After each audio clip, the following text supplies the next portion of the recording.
Today there are a lot of interesting updates from the Lyman direction.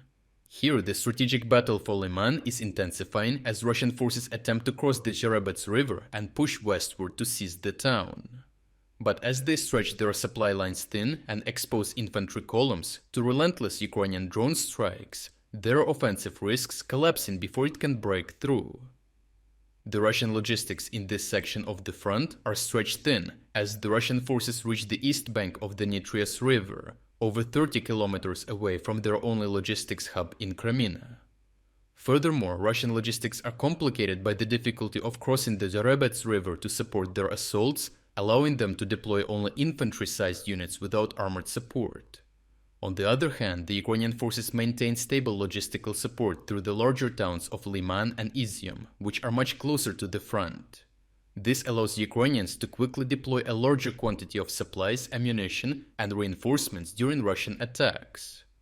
On top of that, towns and large villages like Drobysheve, Sviatohirsk, Yampil, and Oskil allow them to concentrate their active forces close to the front line and immediately counter the Russians as soon as they launch their assaults, while Russians have only little places to gather their forces in. Geolocated footage reveals that the Russian soldiers must move on foot, exposing themselves to the detection and destruction of Ukrainian FPV drone operators. Russian soldiers must walk on foot from the Zherebets River to the frontline positions for 15 kilometers, leading to tremendous losses due to prolonged exposure and lack of protection. This allows the Ukrainians to better counter the overextended Russian forces across the Zherebets River, while the overextension itself inherently lowers the intensity of Russian attacks. The Russian overextension and minimal progress that led to severe losses are a result of their failure to advance directly from the east. Russian commanders have been deliberately overstating their progress in neighboring Yampil, falsely claiming it was fully captured. As a result, assault units tasked with attacking Torsky expected to launch a coordinated two-pronged offensive from both Yampil and the east, but quickly discovered they were advancing alone. The disjointed nature of the assaults allows Ukrainian defenders to concentrate their fire and repel each attack separately. Compounding the issue, the open terrain in the east is dominated by Ukrainian drone surveillance and precision fire, which has already destroyed hundreds of Russian armored vehicles and inflicted thousands of personnel losses. Meanwhile, to the south, the fighting in the Zherebets forest is evolving with the rapid development of fiber-optic drone technology, which is being widely used by both Russian and Ukrainian forces in the area. This is because regular wireless drones are susceptible to signal disruptions in dense forests, hampering drone operations. The use of these drones has become so prevalent here that the forest is now covered in a thin spiderweb-like layer of fiber optic wire resting on the treetops.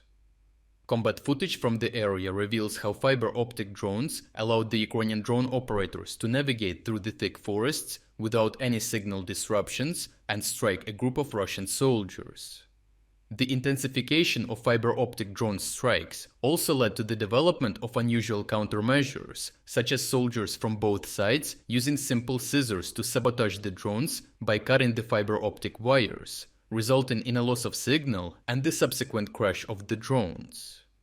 The prevalent use of fiber optic drones also allowed the Ukrainians to disrupt Russian logistics to all three sectors of the front line. Ukrainians use fiber optic drones to fly under Russian anti-drone netting and strike Russian supplies and reinforcements coming from Kreminna. Overall, the Russian forces are being overextended in the Liman direction in each sector of the front. The further the Russians push, the stronger Ukrainian defenses and logistics become, while their own supply lines weaken.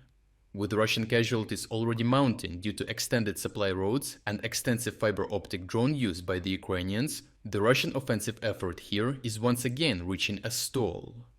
In the past, Ukrainians have taken advantage of this many times, retaking strongholds or disrupting offensive preparations by launching surprise assaults, as the current state of Russian forces here could once again open a window of opportunity for Ukrainian counterattacks against the overstretched Russian front line. If you are against the invasion of Ukraine and you want to support the work that I am doing, consider subscribing to our own independent news website. Here you can find our exclusive strategic insights, comprehensive overviews of all fronts, and regular tactical analysis videos. By subscribing, you will not only show your support for this channel, but also help and defend independent journalism. The link to our website is in the description. Thank you for watching this report, and I appreciate everyone who stepped up to join us.